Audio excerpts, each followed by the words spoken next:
Hello and welcome to the Talk with Connie. I'm Aaron Scott. Science tells us dolls are inanimate objects, but those who care for Robert the doll and thousands who visit him each year at the Fort Martello Museum in Key West, Florida know better. Lights flicker, cameras malfunction, letters of apology arrive on a daily basis. The bizarre circumstances around Robert have earned him a reputation as the most haunted doll in the world. This week, my mom talked with author, historian, tour operator, and Robert the Doll expert, David L. Sloan. David launched his paranormal career in 1996, founding one of North Georgia's first ghost tours in Key West. He has South Florida's largest collection of haunted objects, authored more than a dozen books, studied Santeria and voodoo, and has dealt firsthand with dark entities and spirit possession. He's frequently featured on national television as a regular on paranormal radio programs. Stick around to hear what he has to say.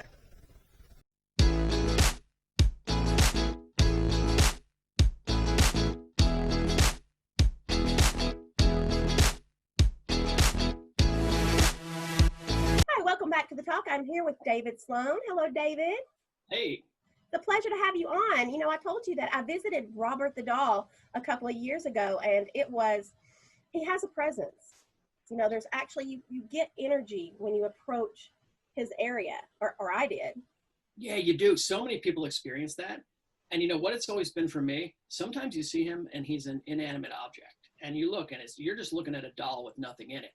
But sometimes somebody says something around him or something happens and boom, you see him come alive. And it's almost like you can see this entity come into him. And it's such a special experience when that happens. You know, one thing that interests me, I guess, is that all the things I've read, and you wrote a book about Robert the doll, is that you're supposed to ask his permission to take his photograph. And there are all these people who didn't, and then what happens sometimes? Well, there's been over 1,000 letters written to Robert of people saying, please remove the curse. Oh, wow. But one of the problems with the internet is there's a lot of misinformation out there. And what I've always done with Robert, I take the legends that exist and I trace them back, because over time stories, they change. Sure. And a lot of times not for the better. You start losing the facts in the stories. And in fact, it's very dangerous to ask Robert's permission. What? But that's what they'll tell you all over the internet. It's a very dangerous thing because you're not necessarily just dealing with Robert. So when you put yourself in that position with other entities, then you're asking yourself for trouble. So what I like to tell people is respect. Respect is the key with Robert. That's interesting. So now I believe that I read that there are more spirits at the fort than just Robert. So that's what you mean. Through the years, I've taken notes of the different spirits out there. There have been reportings of 42 different ghosts. That's roughly what we think exists out there. There might be many more. You know, since the 1970s, people have talked about portals. And psychics will come up there and talk about portals. And people who are just tuned in, they'll talk about a spirit portal. But more interestingly, there was someone just going to write a story there in the 70s. And she talked about going around. And in the Citadel portion of the fort, she walked into a room and she saw soldiers on stretchers being carried. And she saw two women having tea with a little girl. And she thought it was a reenactment day at the fort. So she went up and talked to the women. They didn't respond. They weren't aware that she was there. Oh. And then when she went to grab her friend and came back, the room wasn't there, the people weren't there. That is wild. And she's one of about a half dozen people who have talked about entering some weird room where something's happening and then it's not there, or they go back the next day and nothing's happening. And so this is all at the fort? Yeah, this is all at the fort. So we think there might be a spirit portal. I've had some psychics say that Robert's protecting the portal, stopping bad things from coming out of it. I don't know if that's true or not, but there is a lot of activity. And it can be, you know, the fort never saw active battle, but it was used as a quarantine for yellow fever when it was being built during the Civil War. They started building in 1862. So it has this incredible history, and people catch all kind of orbs around there. We had a weird photograph the other night that looks like a goblin. As silly as that sounds, this thing does not look human. And I do believe there's other entities. And in Key West, you know, the name Key West comes from Kiowaso, which is Bone Island, from the Native American spirits which littered the beach. So we've got a lot of weird stuff, and it's perfect for Robert the doll. I love Key West. Gosh, really love it. And well, we could get into that. I'm not going to, but you know, you have a story, you have a lot of books out there. And so definitely I'm going to let everyone know how to get those. But let me ask you this. Who exactly is, because I jumped the gun there, who is Robert?